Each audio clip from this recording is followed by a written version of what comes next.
I remember the first time I had heard about that particular scenario was at the NCAA championships because it was here in Austin, and obviously she won the 10K at that, and that's when I first heard like, oh, she only runs like 15, 20 miles a week. And then they said she had only been training 15 to 20 miles per week going in. So I'm like, I hadn't been following that closely through the season. So I'm like, oh, well, she's definitely not at peak form. Right. And then she goes and blows everyone away. And it's like, okay, apparently that worked. Yeah, and it's funny because like it can almost be, or at least with going back to like the race in Houston or whatever, the week before that. So I was injured like during the race at Houston, but I had like decided to do it anyway because I'm like I'm not gonna make it worse, and I'm in like kick-ass shape, so I'm just gonna go and run this race. But the week beforehand, I was like really trying not to injure myself even more. So I was doing a little bit less on the bike, but still biking and like very little running, but it was almost like a forced taper in a way. So it was like I went into that race like super fresh, I think. So it was kind of, the injury forced the taper a little bit. But so I wonder like with, whether it's Parker Valby or other runners who are doing a lot of cross training, it's like you might save your legs a little bit. Like when you're doing the running, get quality work in, like do some quality sessions and, then save your legs. Don't do your slower zone 2 or just like your base aerobic sessions running. Like switch it to cross training and like see how it works. I mean, it's kind of interesting. Yeah. I don't know if we'll see more athletes kind of embracing that, or again, most runners just want to run, myself included. Like I don't want to spend 2 hours on the bike a day. I've learned to kind of enjoy it, but I would rather be outside running, obviously. Yeah. When I was injured this summer, I could do a lot but not run. I had this sacral stress fracture, so it was like 4 weeks of like no impact based stuff, but I could like push and pull a sled, I could bike, I could even do some resistance training if I wanted to after like the second week. And in the thick of it, I was like, I'm gonna keep a lot of this stuff around. But then once I got healthy, and it's like I started phasing that stuff out, and I've slowly moved to next to nothing. I kept a lot of the strength work around. I've probably been more consistent and deliberate with strength work the last almost year now than I ever have, and I think that's just a reality of maybe being 38.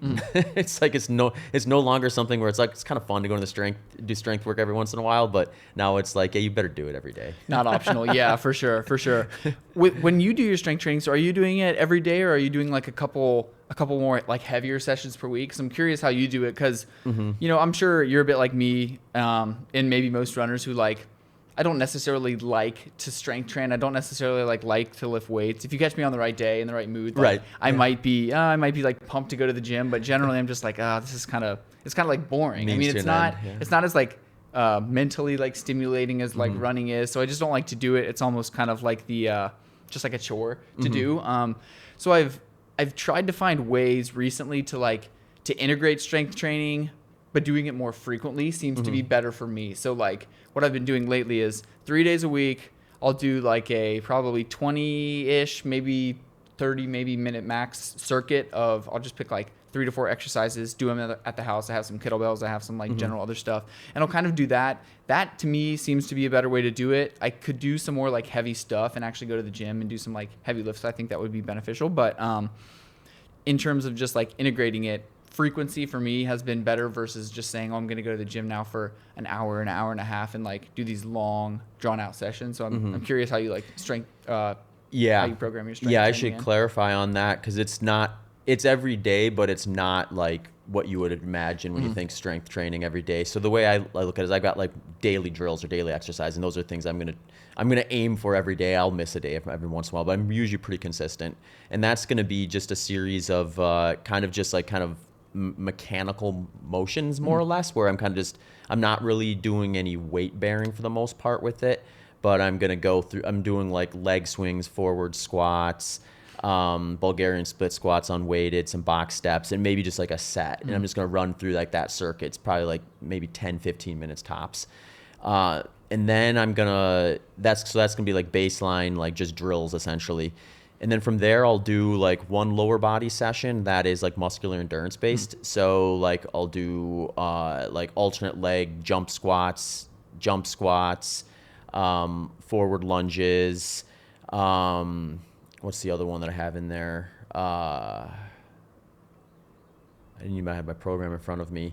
I'll do, did I say box steps? I think Yeah, box steps is the other one.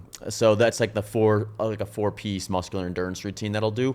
So it'll be like one more specific lower body day that I'll do, and then I'll do a more weighted one for the second lower body session for the week, and that'll be like hex bar deadlifts. I'll do like weighted Bulgarian split squats, some heavier kettlebell swing type stuff. Depending on kind of where I am in the training cycle, like I might do some like more weighted versions of those muscular endurance stuff where I'm trying to do more like one leg at a time, since running is a single leg at a time. I try to transition to that for the most part versus doing the dual leg stuff. So like if I get on like a leg press or something like that, I'll do single leg press versus dual leg press.